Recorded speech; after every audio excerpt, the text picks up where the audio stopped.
you just broke down exactly what's flawed about, the current bodybuilding today in an amazing way. So thank you for that, Lee. It actually just became more comprehensible to me, explaining those different eras.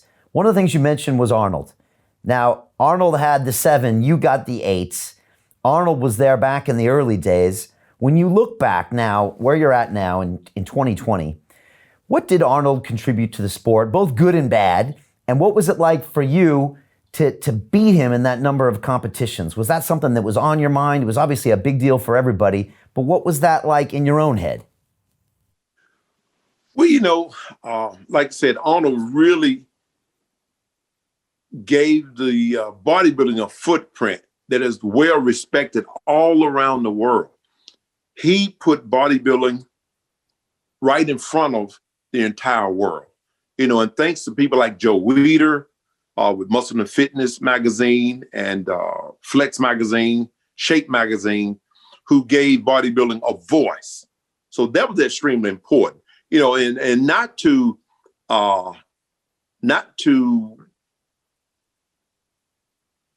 also mention the importance of NABA, who was there, who started the Mr. Universe. All of that started right there in Great Britain. So that was even before the IFBB was formed. So I got to really give my hats off to the earlier pioneers who gave Joe Weider a platform to step from. So you have to give credit to them too. It was right there in Great Britain that it all began to happen.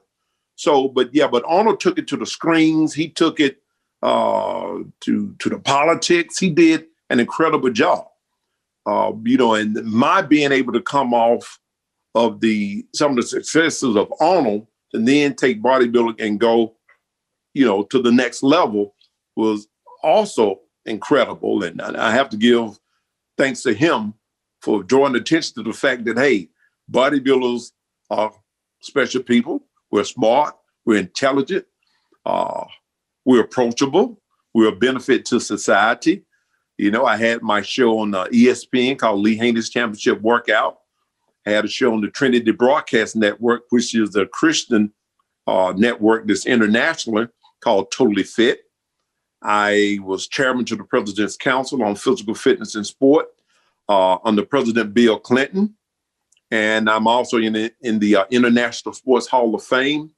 So it's a lot of different things that has been made possible through the sacrifice and the success of people like Arnold Schwarzenegger. And where I am now in this era, I'm still enjoying what I do. I'm able to share what I do in so many different ways. And it's truly a blessing to be where I am, to have traveled to more than 30 different countries around the world and to have a fellowship of iron brotherhood with people everywhere is awesome. So hats off to all of the people who made that possible for me to step into the shoes of.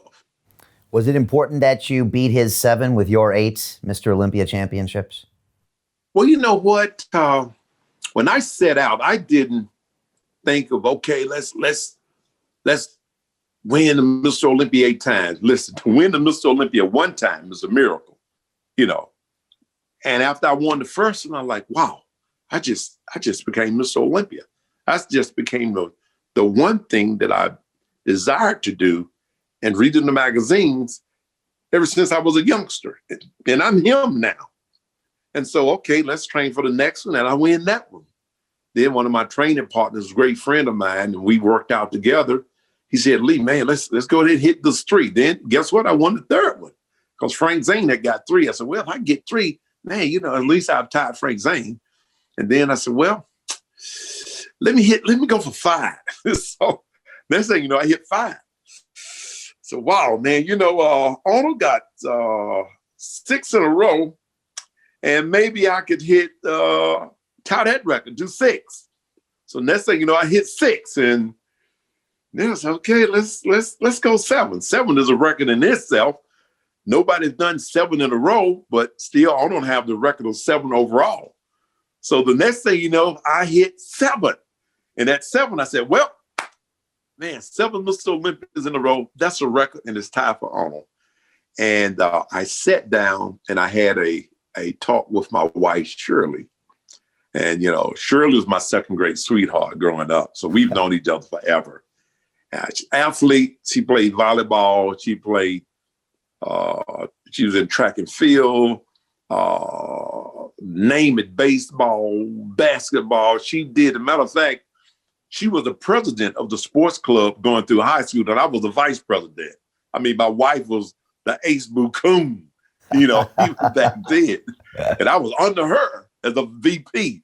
So anyway, I sat down with Shirley and said, well, baby, you know, we've done 7 Olympias. That's a record in itself.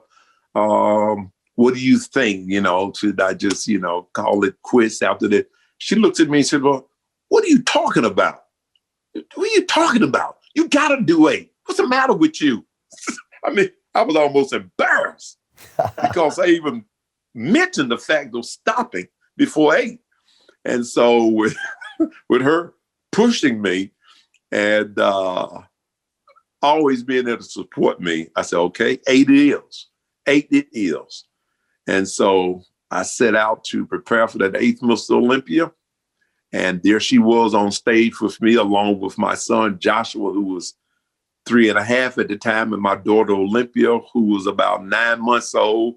So they all celebrated the Mr. Olympia with me for the 8th consecutive time. Incredible. No, you don't start saying, well, I want to win a Mr. Olympia 8 years in a row. That's a miracle. Just to win it is a miracle. But 8 in a row, man, that's crazy. And which is why after every Mr. Olympia win, I would always bow on my knees on stage. And people said, well, you okay, Leo? You dizzy? No, I'm on my knees thanking God for that moment because it was a miracle in itself.